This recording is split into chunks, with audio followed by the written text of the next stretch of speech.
Hey, hey, hey, hey, hey, hey, hey, hey. What are you guys up to today? Let me hear from you. Come on, join me. Let's see who all's on here today. For those of you joining us, my name's Zack, Childress. You should be on here. Let me know. Talk to me. Let me know where you're from. We're going to get started here in a little bit. But we got an interesting dig deeper today. An interesting one. So, hey, Robin. Robin joined us. That's awesome. Come on, guys. Jump on. Let's get this show started today. When you come on, just say hi. Tell me you're here. Let me know you can hear me. Let me know it's coming through all clear. So it's important that that we acknowledge that we're here, right? Yes, we have a good day today. We're digging deeper into the 7 habits of highly effective people. Boom, right there on the screen. You see that? Boom. 7 Habits of Highly Effective People by Stephen Covey. We're going to be talking about that. I'm going to share some stuff with you, not just on this book, but some things that Mr. Covey is doing with the schools. And I think that's important for you as well to learn. Lots of stuff. There's some really cool information about these 7 habits that you need to be thinking about. So before we do that, I'm going to let everybody get on board. I'm going to give you a couple of minutes to jump on board with us. So come on down, Doomis Walkers. Let's all go down to Doomis Walkers. Who knows that song? You remember that song? Anybody remember that song? I know I do. That's a long time ago. So, long time ago. All right, who's with me today? Who is with me today? I'd like to know who's with me today. Who's with me today? Playing around with my new computer over here. I always love new gadgets, right? They're so time consuming. Trying to figure them out and play with them and all that good stuff. Hey, listen, if you're just joining us, this is Zack Childress. Yes, this is me. I'm your real estate coach because I'm a real estate investor, and I'm here on our Wednesday show. We do every Wednesday at 1:30 Eastern Time Zone to help you get your business to another level. Either you join us on Tuesdays where we talk about real estate talk, or you join us on Wednesdays where we actually dig deeper into something that's going to help you grow, right? What's something that's going to help you grow? And that's what we think about, and that's what we concentrate on Wednesdays. You know, it's the middle of the week where a lot of people lose steam. They start to think about other things or go in the wrong direction, and we want to hone that back in and re-engage on Wednesday so that we can keep moving forward with our business, with our plans, with our goals, stay committed through the journey, be proactive. Hint, hint. That's what we're talking about today, how to be proactive. And what is proactive, right? Because a lot of times we think being proactive is not exactly what it really means when you consider being proactive with leaders. What do leaders think of being proactive? And so that's what it is about today. So today is a powerful day for you. It is a powerful day. Why? Because I'm here with you, and we're going to be digging into how to make you a better you. That's right. How do we make you a better you so that you can excel in whatever you do? Whether it be making widgets or being a real estate investor or being a great salesperson or, whatever, a leader, a manager, a supervisor, whatever that is. How do we get great at what we do? We find ways to become better us, right? We can't expect others to be better if we're not becoming better ourselves. That's a truth bomb right there. So why do I say that? Well, because here's why. I know so many times in life we expect to run out into the world and be successful, but we don't put the time and energy in to really think about what can I do to be better equipped to face this journey? How can I be better equipped to face other people? How can I be better equipped to deal with challenges or different personalities or just life in general? How do I become better equipped? Well, I become better equipped by being a better me, right? That's how I become better equipped. Being a better me. So, yes, being a better me. That's what it's about. I want you to be a better you. That's what I want. I want you to be a better you. I want me to be a better me. I want us all to be a better us. That's what I want. Everybody to be better. I want everybody to be better. So let's see here who's joined us. Barbara Lee. Well, hello, Barbara Lee. Ed says, hey, Zach and the beautiful Jill. Jill's not in on the Wednesday shows anymore. She's so busy trying to get our events laid out for you guys so that you can come get trained from us. But I'll let her know that, Ed. Steve says, got in. Hey, Zach. Hey, Steve. Good to have you back, buddy.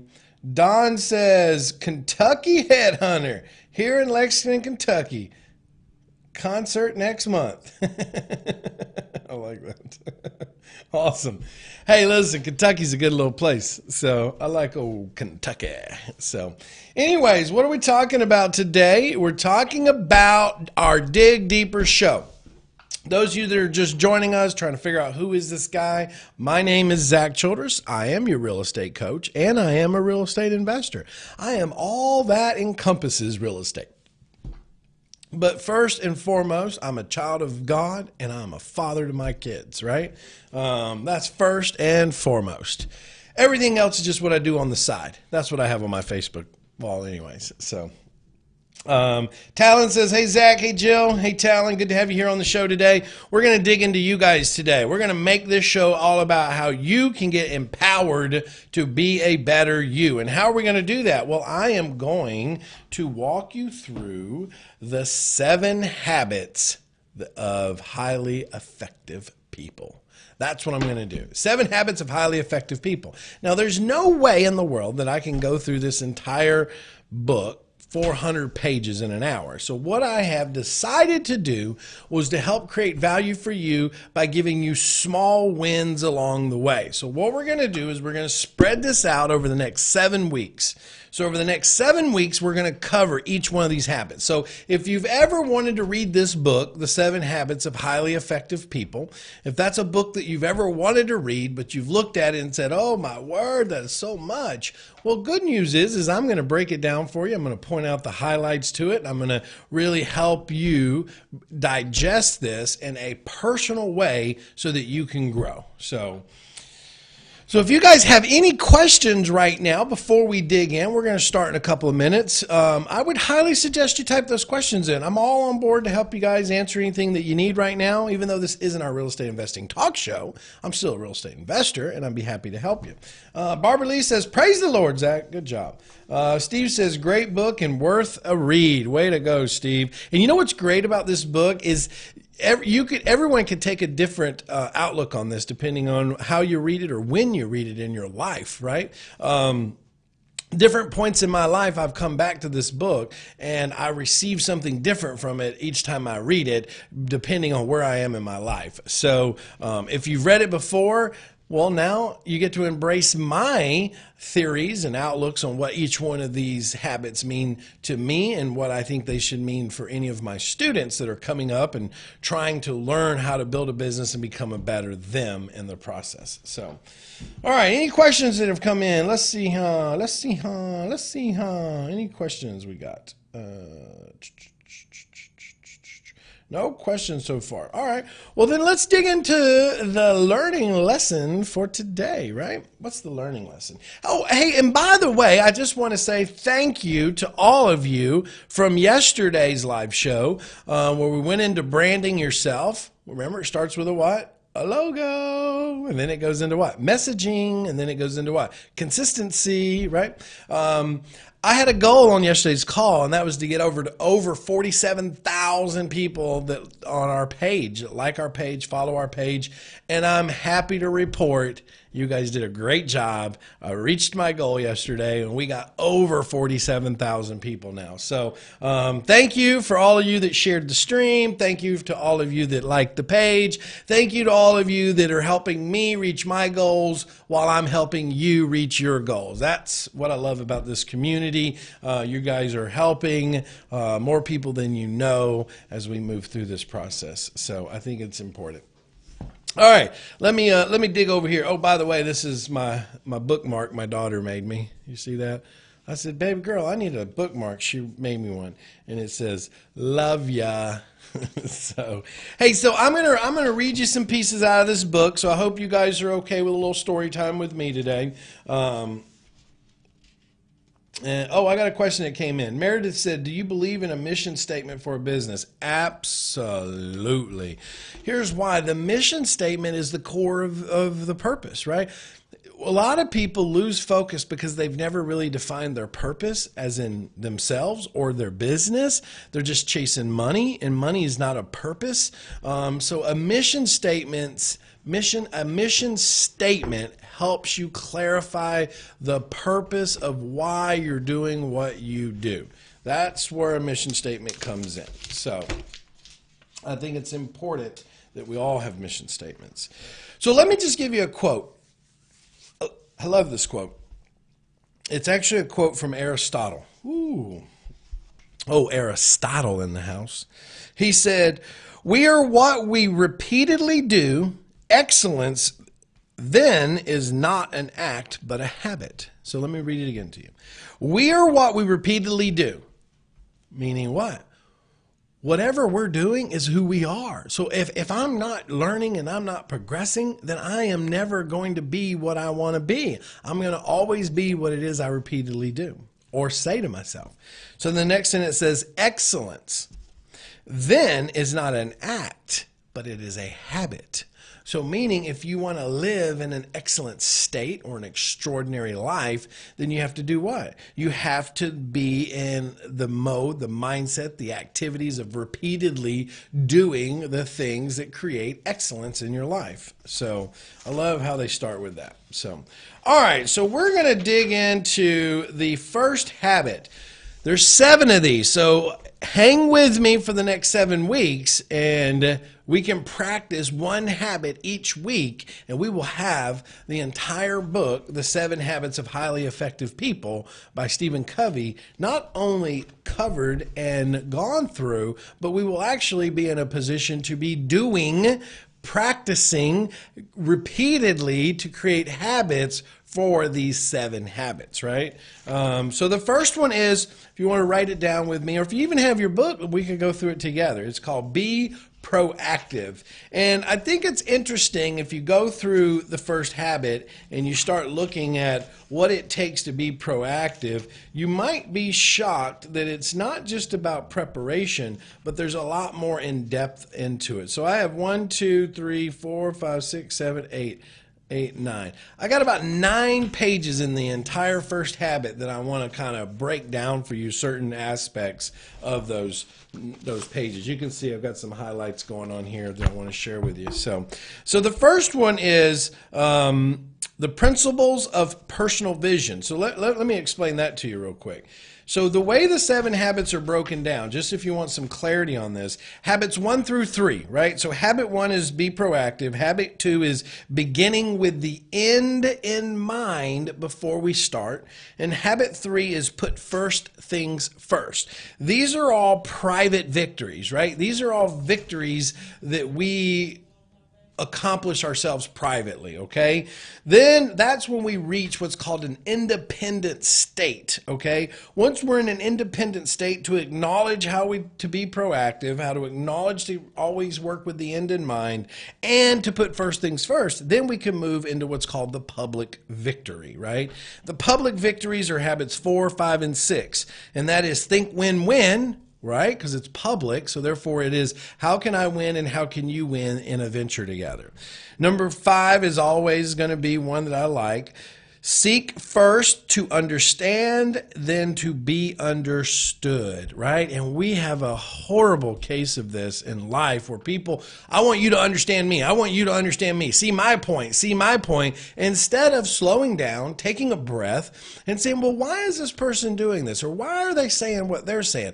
Ask more questions to identify them so that you can what? You can seek to understand them.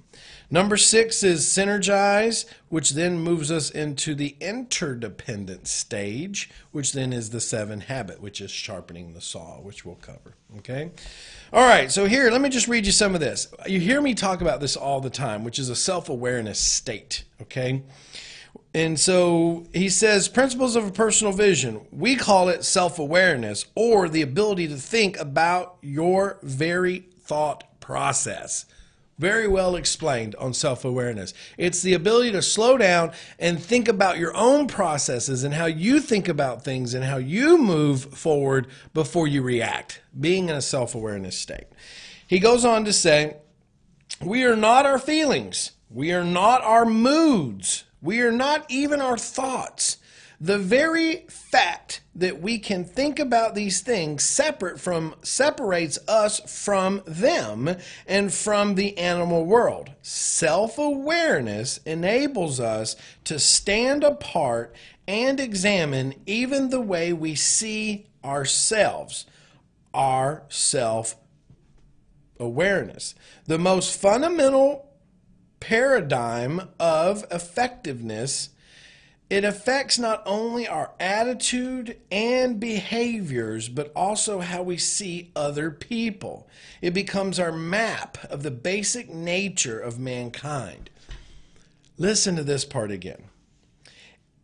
It affects, this is self-awareness, it affects not only our attitude and behaviors, but also how we see other people. So let me nail this down for you real quick. So if you have a behavior pattern that is out of control, or you have not just a behavior pattern, but you have an attitude issue where you lash out at people, right? You lash out with a bad attitude. You have a bad behavior reaction to things. But you also how you see others, meaning like if you're the type of person that all you ever do is find the flaws in other people and you talk negative about them, then the problem that you have is not them. It's you. You're not in a self-aware state. If you were in a self-aware state, you would not let those people affect you. You would say, listen, I receive your information. I'm going to process that information, and I'm going to look at it from a point of what? Public victories. And I'm going to go to habit 5, and I'm going to say, seek first to understand. So I need to slow down enough to understand you. I need to slow down enough to know why that you do what you do, right? Why are you, or why am I letting you affect me in a negative way? Because why? I'm letting you control my victory. I'm not controlling my self-aware state when I'm letting you agitate me, when I'm letting you ruffle my feathers, right? It's affecting my attitude. It's affecting my behavior. It's affecting how I treat you. That's because I'm not in a self-aware state. I'm not in control of my own emotions. You're controlling my emotions. See, being proactive isn't just about planning. It's about controlling you so that you can be proactive to face the challenges that are coming. That's this, and you guys hear me say it all the time, self-awareness, self-awareness. You just may not truly understand what self-awareness is. Self-awareness is the ability to reflect anything that does not serve you in the greater good of your goals. Or, as Meredith said, your mission, right? Reflect. Don't let it get to me. I'll walk away. That's the easiest way. You see, people who aren't in a self-awareness state invite conflict. They invite it because that's how they feel victory, right? That's how they feel like they won. I overcame you. I dominated you. I said bad things to you. I have pushed you into a corner. I'm victory. That's not victory. Private victory is where it starts. Private victories is where you win. Private understanding of your own state and being able to say, you know what? Even though that person had a bad attitude, I didn't let it affect me. I won. I won. right? I won. I don't need to win by making someone else feel lesser than. I don't need to win by making someone else feel like they didn't achieve a goal that I achieved. I don't need to win at that. I need to win privately first. That's the 7 habits of highly effective people. We're just on habit 1.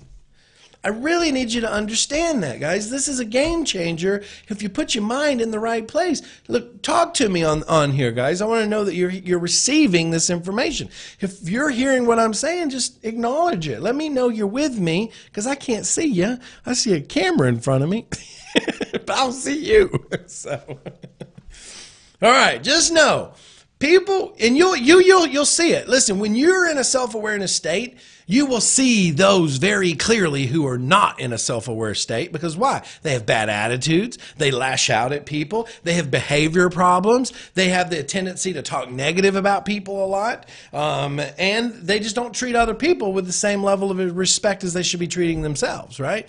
That's people in a non-aware state. They're in a reactive state.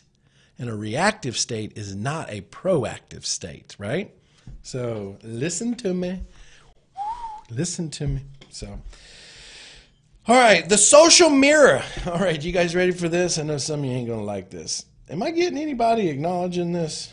Is anybody acknowledging me here today? Or am I just talking to the wall? I am understanding. Thanks, Steve. Talon, I'm with you, Zach. Thanks, Talon. Love you guys, man. The feedback is much appreciated. The feedback is much appreciated. Let's say that. Here's why. People who don't want to receive this information is probably the people who have no desire to ever put themselves in a better place to be more aware of their outcome. But I promise you, life will become easier when you start living in a self-aware state. So, the social mirror. If the only vision we have of ourselves comes from the social mirror, oh, this is so good. From the current social paradigm and from the opinions, perceptions, and paradigms of the people around us, our view of ourselves is like the reflection in the crazy mirror room at the carnival. Hear that real quick. If we live life based on social mirrors, meaning that we can't ever get ourselves to acknowledge our own personal victories, and our only vision that we have of ourselves is from the current social paradigm, from the other's opinions, meaning what someone else's opinion is what I believe, what someone else's perspective of me is what I believe, and the paradigm of what these people are around me and their lifestyles is what I believe is to be me, then I am literally living in a chaos world. And I say that because he references it as being in the carnival in the crazy mirror room, right? Like you're like, oh my goodness, where do I go? Which way am I at? How do I get out of here? That's living based on the opinions of others. Who cares about them? Listen, at the end of the day, all you need to do is you need to look inwards and say, am I doing a good job? Am I growing?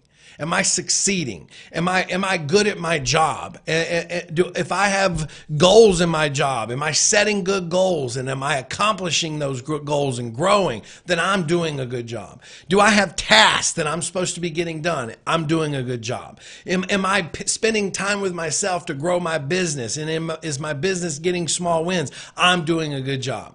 Don't need it from anyone else. I need it from me. Okay? So, all right.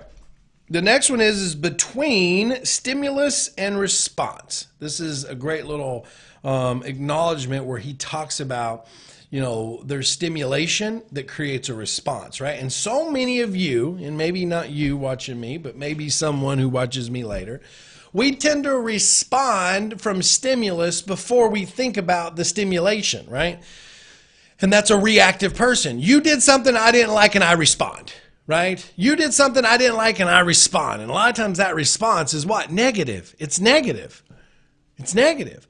So the stimulation is what drives your thinking patterns to where then you need to learn how to move self-awareness in between those and say, I've been stimulated. How do I respond? How do I understand the other person? How do I think win-win? How do I look at this situation and then respond? So many times in life, people just respond without processing it. So he says here,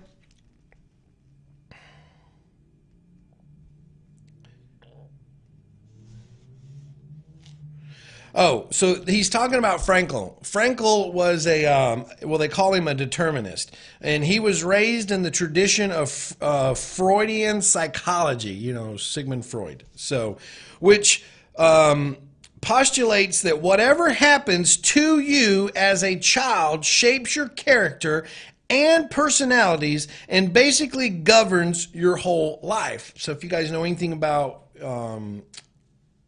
Sigmund Freud, he talks a lot about child development, right? Like things that happen to you as a child are why you are who you are today. There's all kinds of, theories that he has on that. But Franklin was also a psychiatrist and a Jew. And there's reason to listen to that. He was imprisoned in the death camp of Nazi Germany, where he experienced things that were so repugnant to our sense of decency that we shudder to even repeat them. One day, naked and alone in a small room, he began to become aware. Gosh, that's the key. I remember when this happened to me in my life as a child, when I looked around at how my life was, and there was a moment that I became aware. I came aware. So I relate to this, maybe not being in a death camp, but I relate to the aware part. It says that he became aware of what he later called the last of the human freedoms. The freedom his Nazi captors could not take away, right? They could not take away this freedom, and I'm going to talk about it. They could control his entire environment. They could do what they wanted to his body, but Viktor Frankl himself was a self-aware being who could look as an observer at his very involvement. His basic identity was intact. He could decide within himself how all of this was going to affect him between what happened to him or the stimulus, and his response to it was his freedom of power to choose that response. Guys, that is where we have to look. I hear it all the time. Oh, well, I came from this life. Oh, well, this happened to me. That's the stimulus that you're allowing to control your response, meaning that, oh, this is where I came from, so I can't go here. But when you're in an aware state that you can see it from above and say, okay, this is what's happening, but once I get through this, this is the direction I can go. It's powerful. In the first part of this book, when you're starting to read it, it says, to imagine yourself in the corner of the room looking down upon you reading. And it takes you through a visual exercise to try to teach you about what self-awareness really is. It's about not living in a reactive moment, but almost living outside of your body and looking at it like you're watching a movie and saying, oh, well, I see how this happened and I see how I'm about to react to it, but that's not going to be good. It's almost like you get the opportunity to be able to fast forward your life by 10 to 15 seconds by being in an aware state. How would I react to that? I'm not going to do that. How would I react to that? I'm not going to do that. How am I going to react to that? I'm not going to do that, right? It's huge. It's huge. It's living that much further in the future to control your reaction state. Remember, stimulus and reaction. Most people get stimulated and they react. Someone says something they don't like. What do? They lash out. It's common. It's somebody who cannot control their aware state. Because when you can control your aware state, you get stimulated, you become aware, and then you react, right? Just like Franklin said.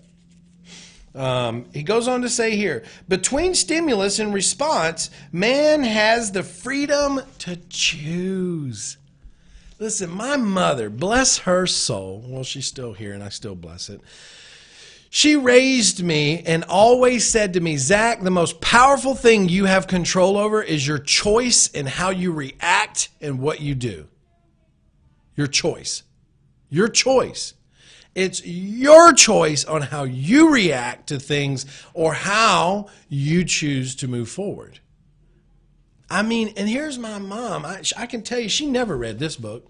I can tell you that right now. But she knew even back then that the power of choice was more control than you could ever allow anyone to take away from you. And let's talk about that. Someone can take your freedom, right? Like Franklin. Franklin Victor is his name. Franklin Victor. Yeah, I think it's Franklin Victor. Where's it at? Anyways, we'll call him Frankel. Frankel. So think about Frankel's story. They took his freedom. They controlled his environment. They beat him. They starved him, right? I mean, he saw people doing things. I mean, it was horrible. But guess what? He was in control of choice. And some people may say, well, you don't have any choices. But he did have a choice. He had a choice to live in an aware state, to be able to say, look, I can choose how I perceive this.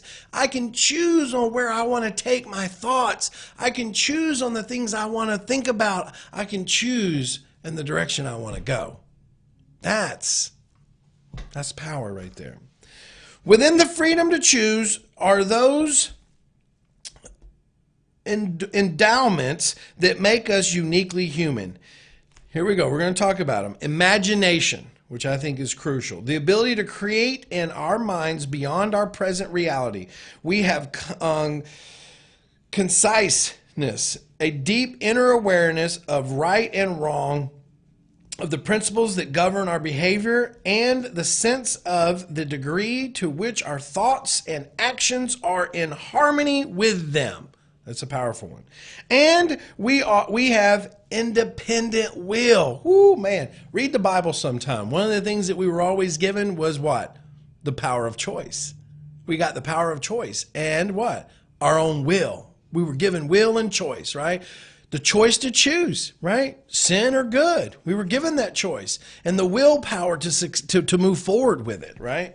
So independent will, the ability to act based on our self-awareness, free of all other influences. This goes back to what I was talking about earlier. The other page, the social mirror, right? Independent will, the ability to act based on our awareness, free of all other influences. Because why? So many of us live in a social mirror. We think we are whom and what other people think and say of us. That has nothing to do with us. We have to reflect, be in self-awareness state with an independent will to say, look, what you say or how you think of me or what you think I can do or can't do has nothing to do with me. It has everything to do with you. Live that to the T. When someone walks up to you and says something to you like you're not good enough or you didn't do this, that's a reflection on them. Okay? That's a reflection on them. And here's why. Because they hold you at a standard in which they probably want themselves to be at, and they force you to be there, and when you're not, they're going to make you feel bad about it. Now, that's in personal life. In a professional life, you got to make sure you set goals and boundaries and you achieve those goals and boundaries. And you got to make sure that you're pushing through that. So I'm getting blown up over here everywhere I turn. All right, let's see some comments coming in. James says, that is why I have started a daily goal list. Boom, James. Love it. Carly says, Man's Search for Meaning by Viktor Frankl is brilliantly written and a must read for anyone who wants to grow personally. Barbara Lee says, Barbara Lee says, you need to be a preacher, Zach. You know, I can't tell you how many times I've heard that. Maybe that's my next life, right? Maybe that's my next life. So who knows where the Lord will take me. I'm just on the ride, right? I'm just on the ride. I give it all up, man. I just do what I'm supposed to do, and not that I do what I'm supposed to do all the time. I ask for forgiveness every day. Trust me. But I think that's sweet, Barbara Lee. All right, let's keep digging. So I'm going to take you into what's called proactivity defined, right? Let's dig into this. So proactivity defined, the habit of proactivity, he says, means more than merely taking initiative. And that's the downside. Most people think being proactive is, oh, let me take initiative. Let me clean my space. Let me prep my call logs. Let me get some things together. It's not that. It's not taking initiative. I really need some water. Hey, Justin, you think you can sneak me some water in here? It means that as human beings, we are responsible for our own lives. Listen to this. Please listen to this. I can't tell you how important this is. I probably seem like a madman today, but this hits home, man. Listen to this. Listen. It means that as human beings, we are responsible for our own lives. That's what it means, right? That's what it means. No one else is responsible for my life. Only me and the good Lord above. No one else is responsible if I'm going to put food on the table for my kids. No one else is responsible if I'm going to get up. I'm responsible for my life. I'm responsible for the direction I'm going to go. I'm responsible for that. Nobody else. Nobody else is responsible for me and my faith. Nobody else is responsible for me and my family. Nobody else is responsible for me and my freedom. Nobody else is responsible for me and my fitness. Nobody else is responsible for me and my fellowship. It is all me. It is all me. I am the one that has to be responsible for it. I am the one that has to get up every day and make sure I go after my goals. I am the one that has to be proactive. I'm the one that has to live in an aware state. I'm the one that has to control who I let in and who I let out.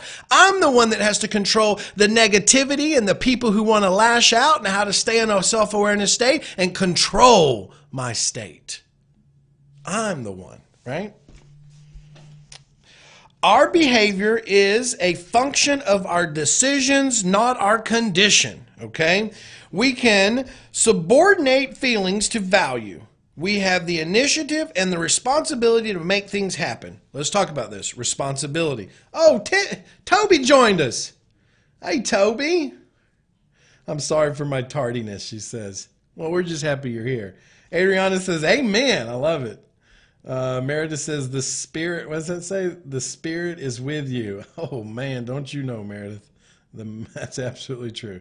Steve says, and only we can change ourselves. No one else can, although others will try. That's very true. That's very true. So, responsibilities. I love how he breaks this down. Response, ability, right? Response, ability. The ability to choose your response. It's the ability, responsibility is it's my ability, it's my ability to understand that I have the power to choose how I react after I'm stimulated. Remember 2 pages ago, it was stimulation response, which is what most people do. They forget the awareness state in between because it's my responsibility to know that I'm responsible for how I react. So I have the ability to control how I react. It can be hard sometimes, especially when you don't like a person, right? Highly proactive people recognize that responsibility. They do not blame circumstances, conditions, or conditioning for their behavior. Their behavior is a product of their own concise choices based on values rather than a product or their condition. Boom, right? It's based on logic, not emotion.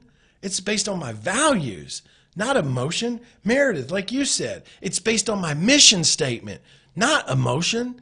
It's not based on if I like you or not, right? It's based on what are you trying to convey. And if we go to habit number 5, it says what? Seek to understand before being understood. That's what it's about, okay? Reactive people. Listen to this. Please, if you do anything this week, work on not being a reactive person. Reactive people do not make friends. Reactive people actually get disrespected. Reactive people fight for respect instead of earning it because they react in negative ways, which means they lose the authority in which they're trying to gain. Think about it. Reactive people are often affected by their physical environment. If the weather is cold, they feel cold. If it isn't, it affects their attitude and the performance. Proactive people can carry their own weather with them. Whether it rains or shines or make no difference to them, they are value driven. And if their value is not produced good quality work, it isn't a function of the weather. The weather is conducive to it or not. Reactive people are also affected by their social environment, by the social weather. When people treat them well, they feel well. When people don't, they become defensive and protective. How many people you know that? If you're not treated well, then you want to get defensive and lash out. Do you understand? That's you letting them control you. Like, come on, people, wake up with me today. Goodness. If someone's reacting to you in a negative way, that's them. Ain't got nothing to do with me. Move on. I'm going to move on over here and do this. I'm not going to entertain you. I'm not going to think about you. I'm going to contemplate it. I'm going to let it stimulate me, but I'm going to move into an aware state before I react to you. Reactive people build their emotional lives around the behavior of others. I could literally end this chapter right now with this, right? Listen, so many of you, this is going on either in your life or you know people around you. You see it. It could be happening to you or you could be doing it to someone where you're reactive, not proactive. You're not building your aware state. You're not living in the understanding of I'm not in a mirror social outlook. I am what I think of myself. And it says here, reactive people build their emotional lives around the behavior of others. So have you ever known anybody that gets really hot or really bothered by what someone else does? That's it, right? That's it, because they don't know how to reflect that, or they don't know how to process that person's state, right? Especially in relationships. This happens constantly in relationships. Relationships are the biggest part of this. Reactive people are driven by feelings, by circumstances, by conditions, by their environment. Proactive people are driven by value, carefully thoughts about their process, selected and internalized value. You can ask anybody I work with here. When they throw something at me, 90% of the time, I don't respond right away. I'll say, hey, look, I hear you. Let me process this, and I'll get back to you. If anybody knows that better than anybody, that's Jill. She probably has more interaction with me than anyone, and she brings stuff to me constantly, good and bad. But she brings it to me, and she knows I may not respond right away because why? I'm not in a stimulus response mode. I'm not a react. I'm going to let it stimulate me. I'm going to move to a self-awareness state, and then I'm going to respond to it. So, a person can say deeply and honestly, I am what I am today because of the choices I made yesterday. That person cannot say, I choose otherwise.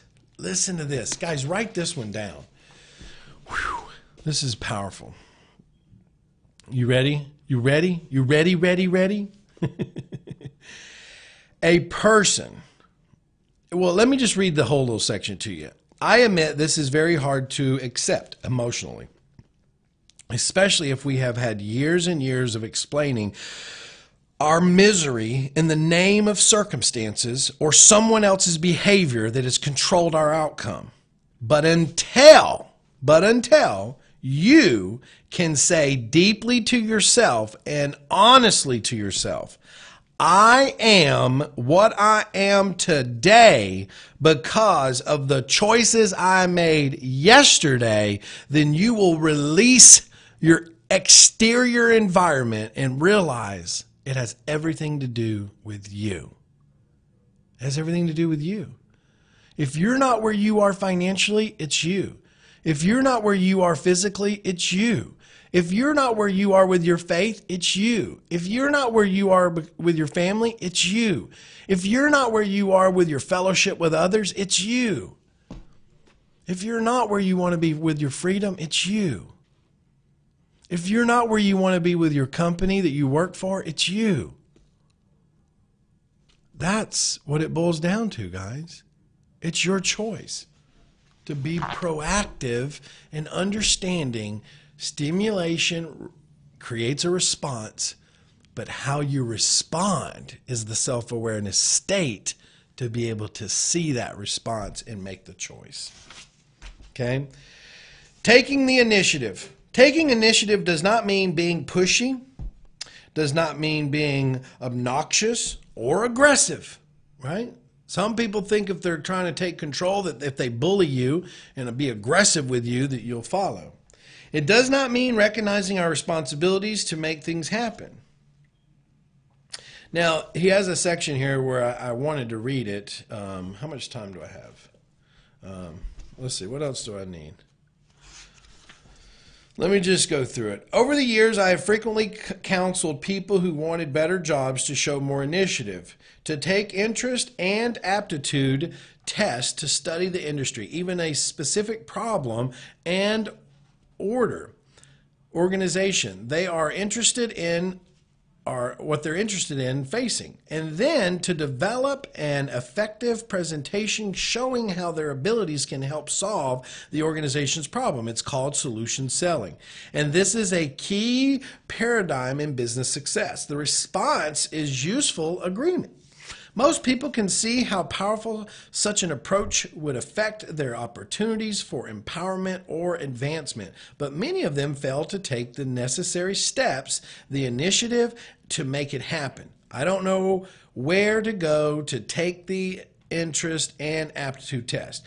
How do I study industry and organizational problems? No one wants to help me. I can't solve this. My phone is broke. My computer won't work. Somebody's messing with my system. I don't have any idea how to make an effective presentation. No one has taught me that. No one showed me that. That's all the negative statements, right? Not take initiative. We could say, well, all of this, but still you're left in the same spot that you were before. Instead of saying, well, look, I could dwell on that or I could just get it done, right? Many people wait for something to happen or someone to take care of them. But people who end up with the good job are the proactive ones who are solutions to problems, not problems themselves, who seize the initiative to do whatever is necessary to make the job complete, right? That's powerful. Use your R&I, resourcefulness and initiative. I'm using that in my house now with my kids. I'll say to my kids, hey guys, they'll say, but Dad, I can't. I'll be like, what's the R&I? What's the R&I? Tell me the R&I. Resourcefulness and initiative. My 5-year-old stacked up a bunch of boxes to get to the cereal box he wanted. I thought that was resourcefulness, right? I thought, there you go. You're figuring it out, man. Because here's why. I don't want to be a crutch forever for them. I need them to be able to grow and stand on their own. Act or be acted upon. Whoo, this is a good one. I got to get this one out before we get off of here. The difference between people who exercise initiative and those who don't is literally the difference between night and day. Those who take initiative and those who don't is the difference in night and day. Okay? He says here, it takes initiative to develop the 7 habits. You will see that each depend on the development of your proactive muscles. Each puts the responsibilities on the act. Listening to our language, right? This is important. I won't dig into all this. There's a lot here. But language, reactive language, there's nothing I can do. This is just the way I am. I've always been this way. He makes me so mad. She doesn't listen. She expects me to do it for her. They won't allow that. I have to do that. I can't. I must. If only. That's a reactive language, right? Proactive language. Let's look at our alternatives. I can choose a different approach. I control my own feelings. I can create an effective presentation. I will choose an appropriate response. I choose, I prefer, I will. Love it, love it, love it, love it. I choose to go on the tennis trip. He meekly replied, and this is actually a great story. If you have this book, read the story on page 86. I'm not going to read the whole thing, but it is a great story about a kid wanting to go on a tennis trip, but he had a class that he wants to miss, and he says to the teacher, one time a student asked me, will you excuse me from class? I have to go on a tennis trip. Meaning, will you excuse me for not showing up to class because I have to go on a tennis trip? Well, the teacher walks him through his choice of words and his language. He's like, do you have to or do you want to, right? And then you have to weigh the odds. Well, which one is going to give you more outcome? Missing the class and failing it, or going on the tennis trip because your social environment is there, right? And it's a great little story that breaks that down for you to understand how you use your language patterns.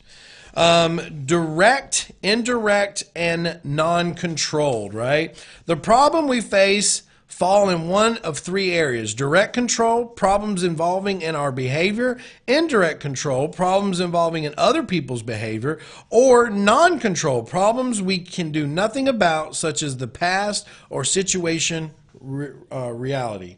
So that's important to know. Direct control, these are things you can do. These are things that we all can be controlled within habits 1, 2, and 3. Indirect control, these are all things that we can work on in habits 4, 5, and 6. And non-control, this is just having the power to let go. And I'm going to read you something here because I think it's powerful, powerful, powerful.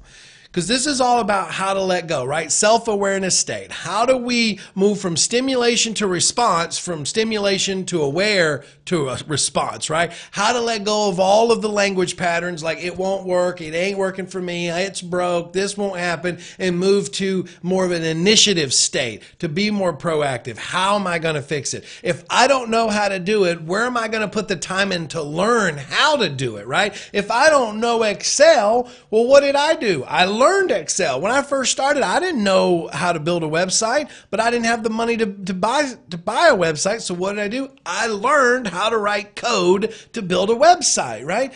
It's that self-awareness, self-initiative state. I've never been one to lean to somebody else to say, do it for me. I've always been one that said, I will figure it out. I will put the time in. I will take the initiative. I will be a proactive person. I will live in a self-awareness state to move forward and not a reactive state. Right? That's the key. But there's in the direct, indirect, and non-control, these are issues that can affect our proactivity or our aware state. We have to understand direct control is things we can control. Indirect control is things we can't control. So we have to think win-win in mind, right? That's one of them. We have to think what? Seek to understand before being understood. Those will help you really in that. But the other one is non-control. These are things that there's no way to control them, or it's just out of our control. And here's something you should listen to. We share in the spiritual embodied in all choices that we have. Anonymous prayer. Lord, give me the courage to change the things which I can and ought to be changed and ought to. Lord, give me the courage to change the things in which I can and ought to be changed. The serenity to accept the things which cannot be changed, and the wisdom to know the difference. Right? The wisdom to know the difference. That's a big one right there. All right, I'm going to wrap it up here with you. The haves and the bees. On one, he says here, one way to determine which circle or concern is in is to distinguish between the haves and the bees. The circle of concern is filled with the haves. I'll be happy when I have my house paid off. If only I had a boss who wasn't such a dictator. If only I had more patience or more patient husband. If I had more obedient children. If I had a degree. If I could just have more time to myself. The circle of influence is filled with the bees. I can be more patient, be wise, be loving. It's the character of focus, right? Instead of you understand that goes back to what we were talking about earlier, the social mirror. That's saying that my life won't get better until these things happen for me, right? My husband to be more patient. Right? My boss to be a better boss. You can't control those. So how do you do that? You pray for them first. But then you seek to understand them to learn how to respond to them. That goes back to stimulation and response. Stimulation and response. That is 98% of America. You stimulate them, they react. You stimulate them, they react. You stimulate them, they react. Instead of living in an aware state. Stimulate me, I'm aware, I'm going to process it, then I'm going to react. Because why? I have the power of choice. Responsibility. Responsibility. I have the ability to choose my response. Okay? Man, powerful. Making and keeping commitments. Big one. The power to make and keep commitments to ourselves is the essence of developing the basic habits of an effective leader. You have to be able to commit to yourself first. You got to be able to set goals for yourself and then achieve those goals. You're never going to be a leader if you can't even be true to yourself. You're never going to be a leader if all you do is lie to yourself and blame other people for your downfall or your misfortune. You're never going to be a leader if you're a needy person that needs everybody else to do it for you.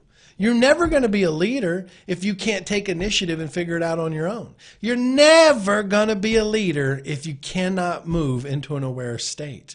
Now, look, that's just the first habit, and I hope you guys enjoyed that because I broke down some real serious dig deeper into yourself issues here. But that is proactivity. Proactive. Being proactive falls under all of those things that we talked about today. Being aware of how you receive information, being aware of reactive people in your life, being aware of this situation, being aware, being confident enough to say, I don't like how you're talking to me, walk away. Being confident enough in your relationships, your work environment, your life, with your children, with everything around you to be aware enough to push reactive people away. That's self-awareness and self-control. That can take a life lesson to figure that out, guys. And let me tell you something. I didn't figure it out right away. And I still struggle with it.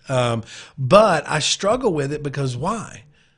I struggle with it because I want to be better. I struggle with it because I want to be a better me all the time. I want to be a better dad. I want to be a better friend. I want to be a better son. I want to be a better Christian. I want to be better, a boss, even though I don't like the word. I want to be a better leader. I want to be better at what I do all the time. I want to be better. And so I live in that state of always saying, man, I could have handled that better. I should have made better choices. I should have been more of an aware state before I reacted to that.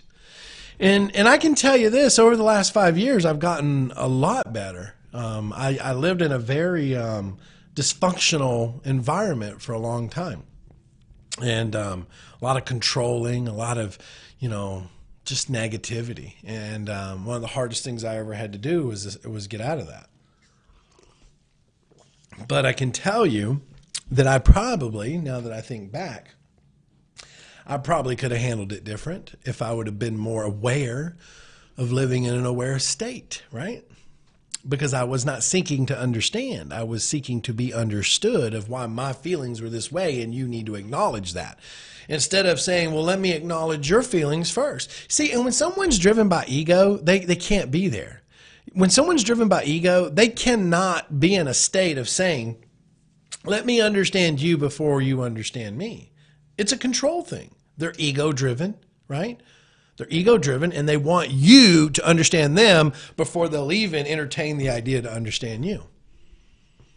And that is why people get stuck and they don't grow. They can talk all the game in the world, but their reactions or actions will tell you the truth.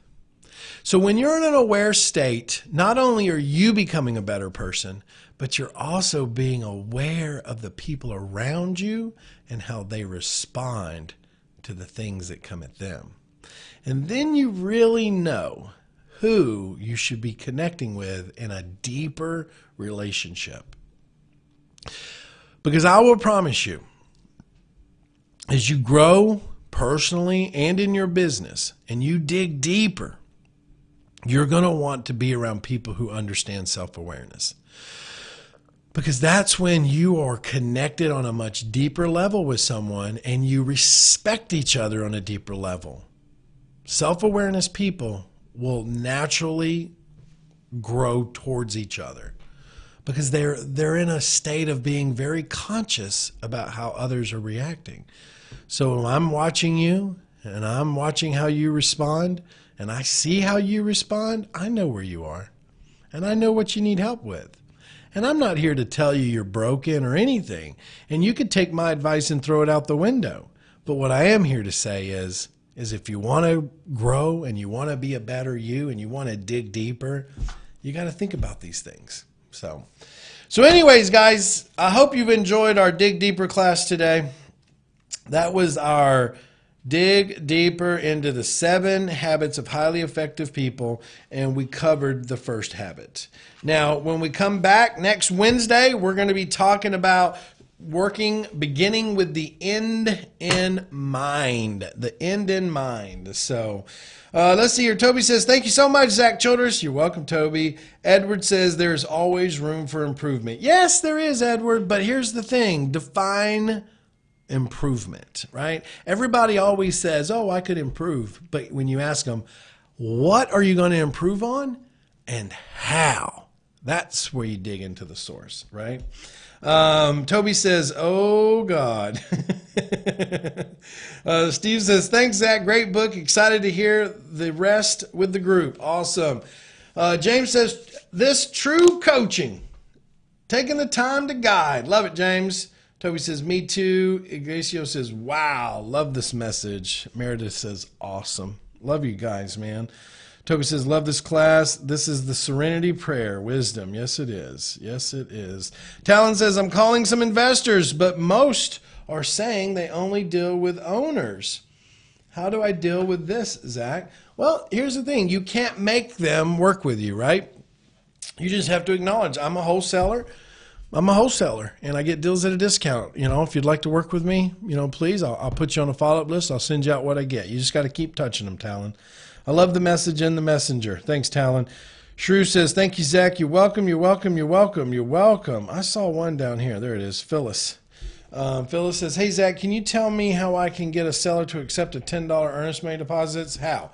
You can't make them. You just put it in the contract and see what the negotiation says.